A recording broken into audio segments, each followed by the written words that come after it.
राधे राधे दोस्तों, आपका मेरे चैनल में एक बार फिर से स्वागत है। एक गांव में मधु अपने बेटे के साथ रहती थी। एक दिन उसके बेटे सुनील ने अपनी माँ को खबर दी। माँ, आपको एक खुशखबरी सुनानी थी। बेटा, क्या बात है? माँ, मुझे शहर में नौकरी मिल गई है। यह तो बहुत खुशी की बात है बेटा, लेकिन तू अकेला शहर में कैसे रहेगा? माँ, तुम चिंता मत करो, मैं शहर जाकर सब ठीक कर लूंगा। उसके बाद तुम्हें भी शहर बुला लूंगा। यह सुनकर मधु उदास हो गई। बेटा, तू मुझे छोड़कर चला जाएगा तो मैं किसके सहारे रहूंगी यहाँ? माँ, चिंता मत करो, थोड़े से पैसे जोड़कर आपको वहीं बुला लूंगा। कुछ दिन बाद सुनील शहर चला जाता है। वहाँ वह नौकरी करने लगता है। हर सप्ताह वह माँ से मिलने गाँव आता था और कुछ पैसे घर खर्च को दे जाता था। इसी तरह कुछ दिन बीत गए। एक दिन मधु के घर एक पति पत्नी आए।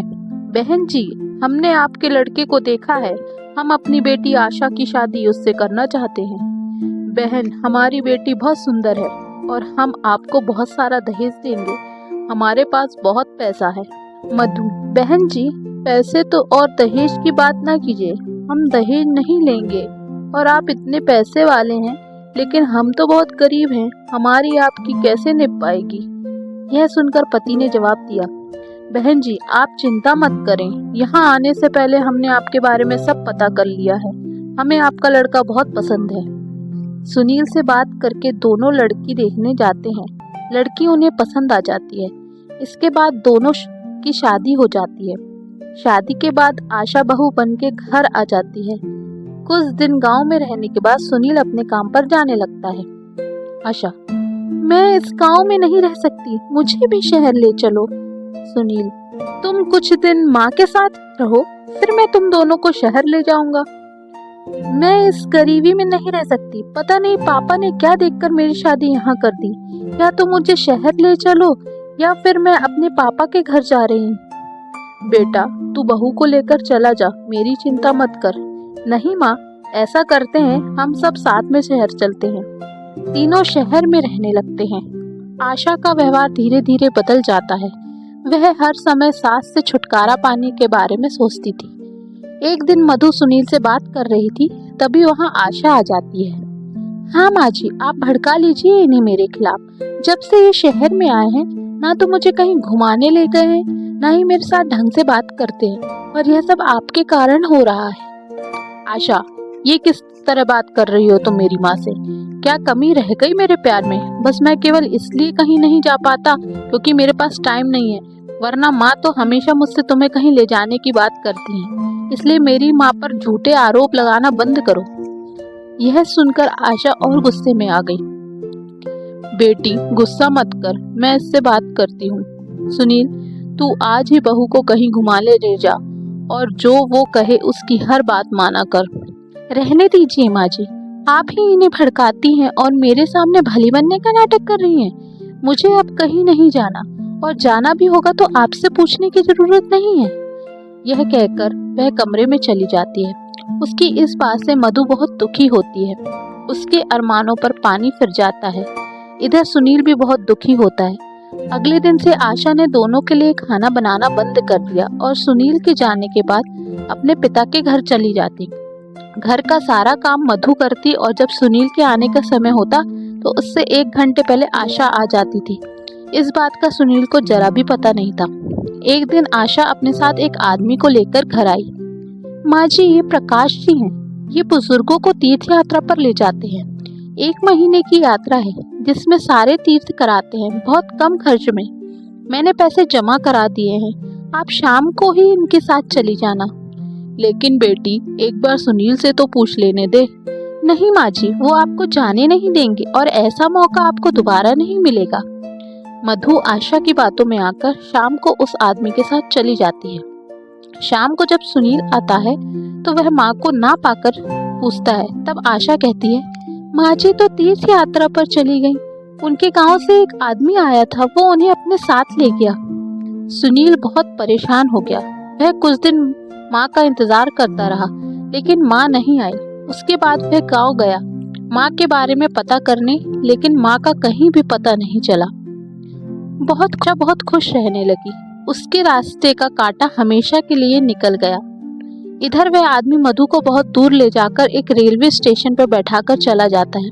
मधु को कुछ पता नहीं होता। जब वह सुबह देखती है वहाँ कोई नहीं था।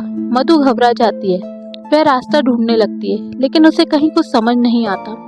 इधर सुनील अपनी माँ के लिए बहुत परेशान रहने लगा। वह बीमार पड़ गया। आशा ने जब यह सब देखा वह एक दिन अपने पिताजी के पास गई। पापा, जिस आदमी को आपने भेजा था उससे पता करो मेरी सास कहाँ है। उनके बिना तो मैं बीमार पड़ गई। बेटी, तेरी सास को छोड़ने के बाद वह आदमी आप वापस आ रहा था। उसका एक्सीडेंट हो गया, वो मर गया और तब से मैं भी बीमार पड़ा हूँ। बेटी, हमें ऐसा नहीं करना चाहिए था। यह सुनकर आशा रोने लगती है। इधर माँ के गम में सुनील की बीमारी बढ़ जाती है। उसके बचने की कोई उम्मीद नहीं रहती। सुनील एक दिन आशा से कहता है, आशा, तुम मुझे गांव ले चलो। मैं अपने प्राण अपने घर में त्यागना चाहता हूँ। मेरी अंतिम इच्छा पूरी कर दो। यह सुनकर आशा रोने लगती है और सुनील को गांव ले जाती है। जब वे अपने घर पहुंचते हैं, आशा घर में जाती है तो देखती है मधु घर में खाना बना रही थी। यह देखकर वह अचंभे में आ जाती है। सुनील अपनी माँ को देखकर रोने लगता है। मधु सुनील की हालत देखकर उसे सहारा देकर बैठाती है। माँ, तुम यहाँ कैसे? मैंने तुम्हें कहाँ कहाँ नहीं ढूंढा। बेटा, बहू ने जिस आदमी के साथ मुझे तीर्थ यात्रा पर भेजा था वह धोखा देकर भाग गया। मैं भटकते भटकते किसी तरह गांव पहुंच गई। मुझे लगा मेरा शहर में आना बहू को पसंद नहीं था, इसलिए यहीं मैं मेहनत मजदूरी करके अपना गुजर बसर करने लगी। लेकिन तूने अपनी ये हालत कैसे बना रखी है? माँ जी, मुझे माफ कर दीजिए। आपसे पीछा छुड़ाने के चक्कर में मैं अपनी ही गृहस्थी में आग लगा बैठी। इनका ये हाल है कि डॉक्टर ने जवाब दे दिया। यह मेरे पिता ने करवाया था, वे भी बहुत बीमार हैं और वह आदमी एक्सीडेंट में मर गया जिसे मेरे पिता ने भेजा था। अब तुम यहाँ से चली जाओ। मैं अपनी माँ के चरणों में मरना चाहता हूँ। मुझे चैन से मरने दो। नहीं बेटा, अब तू क्यों चिंता करता है? मैं तुझे मरने नहीं दूंगी। अब बहू को माफ कर दे, इसे अपने किए की सजा मिल गई। उसके बाद सास बहू ने दिन रात सुनील की सेवा की, उसे खुश रखने की कोशिश की। माँ का प्यार पाकर सुनील कुछ ही दिनों में बिल्कुल ठीक हो गया। माँ, मैं शहर नहीं जाना चाहता, यहीं कुछ काम कर लूंगा। शहर की चकाचौंध में सब धुंधला नजर आता है, यहाँ तक कि रिश्ते भी।